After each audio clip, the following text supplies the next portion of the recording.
சங்க வடிவன்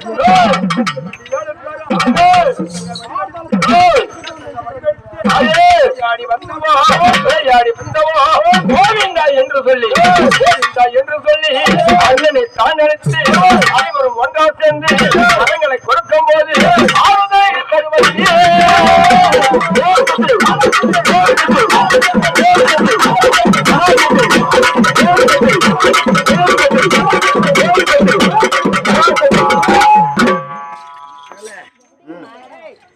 சொல்லுமா உன் மகளுக்காக கேட்கறேன்.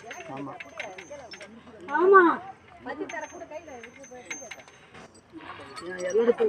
இடத்துக்கு போன பொண்ணுக்காக கேட்கறேன். அவ போன இடத்துல அந்த ஊர் அம்மனுக்கு வேண்டுதல் ஒண்ணு குறை இருக்கிறதுனால அவ வாக்கப்பட்டு போன இடத்துல வேண்டுதல் ஒண்ணு குறை இருக்கு. அந்த ஊர்ல அவங்க குடும்பத்தால வேண்டப்பட்டது. அந்த சோதனை காலத்துக்கு தான் நான் வந்தேன். ஆனா நீங்க அது என்னவோ ஏதோ பயந்து பதறி இருக்கீங்க. எந்த குறையில்லாத கட்டி காப்பாத்தி நான் கொடுக்குறேன். உங்களை கேட்டு அதை நிறைவேற்றி என் சன்னதியை தேடி வர காப்பாத்தி